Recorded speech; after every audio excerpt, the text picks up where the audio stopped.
জানিয়ে দিব এই মুহূর্তে পাওয়া আপডেট বাংলা সংবাদ। শুরুতেই থাকবে সংবাদ শিরোনাম। প্রথমে জানিয়ে দিব বিএনপির নেতা কর্মীরাই খালেদা জিয়াকে মেরে ফেলেছে, গোপন তথ্য ফাঁস করল গৃহকর্মী ফাতেমা বেগম। খালেদা জিয়া দীর্ঘদিন অসুস্থ থাকার পর সম্প্রতি 30 ডিসেম্বর 2025 ইন্তেকাল করেছেন। তার দীর্ঘদিনের গৃহকর্মী ফাতেমা বেগম এই কঠিন সময়ে তার পাশে ছিলেন এবং বর্তমানে তিনি তার প্রিয় নেত্রীকে হারানোর শোকে কাতর। প্রিয় নেত্রীকে হারিয়ে ভেতরের গোপন তথ্য ফাঁস করল ফাতেমা। এরপর জানিয়ে দিব রাজনীতির নতুন চমক। খালেদা জিয়ার আসনে প্রার্থী হচ্ছেন গৃহকর্মী ফাতেমা। এই চাঞ্চল্যকর দাবিটি যদি সত্যি হয় তবে বাংলাদেশের রাজনীতিতে এটি হবে এক বিশাল বিস্ফোরণ। সবশেষে জানিয়ে দেব ঢাকা 9 আসনের স্বতন্ত্র প্রার্থী তাসনিম জারার মনোনয়নপত্র বাতিল ঘোষণা করেছে নির্বাচন কমিশন। তবে ইসিতে আবারও আপিলের সুযোগ আছে তার সামনে। প্রিয় দর্শক, এতক্ষণ শুনছিলেন সংবাদ শিরোনাম, এবার বিস্তারিত। বেগম খালেদা জিয়ার মৃত্যু নিয়ে ধোঁয়াশা যেন কাটছেই না। দীর্ঘদিনের কারাবাস এবং অসুস্থতার পর তার প্রয়াণে শোকের ছায়া নেমে এসেছিল সারা দেশে। কিন্তু সম্প্রতি সোশ্যাল মিডিয়ায় ভাইরাল হওয়া কিছু তথ্য এক নতুন মোড় দিয়েছে এই ঘটনায়। দীর্ঘ সময় বেগম জিয়ার সেবায় নিয়োজিত থাকা ফাতেমা বেগমের নামে ছড়িয়ে পড়া কিছু তথ্য দাবি করা হচ্ছে দলের অভ্যন্তরেই থাকা কিছু অসাধু নেতাকর্মী নাকি নেত্রীর সঠিক চিকিৎসায় বাধা সৃষ্টি করেছিলেন। দাবি করা হচ্ছে ফাতেমা বেগম অত্যন্ত গোপনীয়তার সাথে জানিয়েছেন যে দলের এক প্রভাবশালী অংশ চেয়েছিল বেগম জিয়াকে রাজনীতির মাঠ থেকে সরিয়ে দিতে, আর সেই লক্ষ্যেই কি তার খাবারে বা চিকিৎসায় কোনো অবহেলা করা হয়েছে।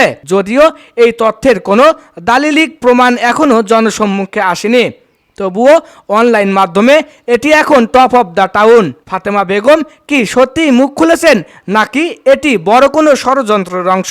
এই চাঞ্চল্যকর দাবিটি যদি সত্যি হয় তবে বাংলাদেশের রাজনীতিতে এটি হবে এক বিশাল বিস্ফোরণ। তবে আমরা এখনও ফাতেমা বেগমের পক্ষ থেকে কোনো সরাসরি ভিডিও বা অডিও বার্তা পাইনি। রাজনীতির মাঠে কত চড়াই উতরাই দেখা যায়, কিন্তু এবার যা ঘটতে যাচ্ছে তা হয়তো কেউ কল্পনাও করেনি। দীর্ঘ কয়েক দশক ধরে বেগম খালেদা জিয়ার ছায়ার মতো পাশে থাকা গৃহকর্মী ফাতেমা বেগম এবার নিজেই নামছেন ভোটের লড়াইয়ে।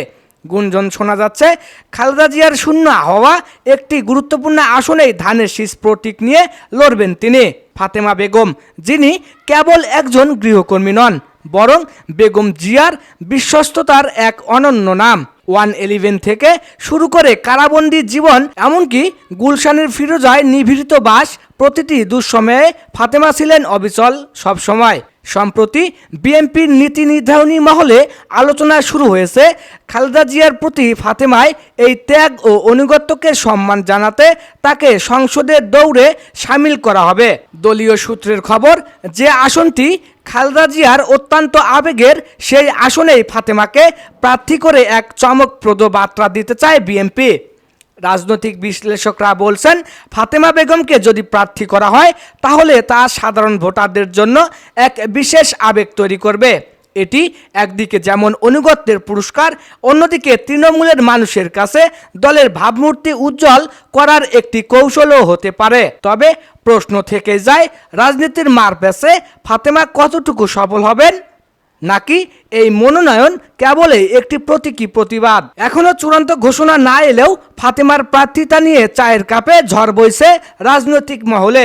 শেষ পর্যন্ত তিনি কি পারবেন নেত্রীর সেই আসনটি ধরে রাখতে, তা হয়তো সময়ে বলে দিবে।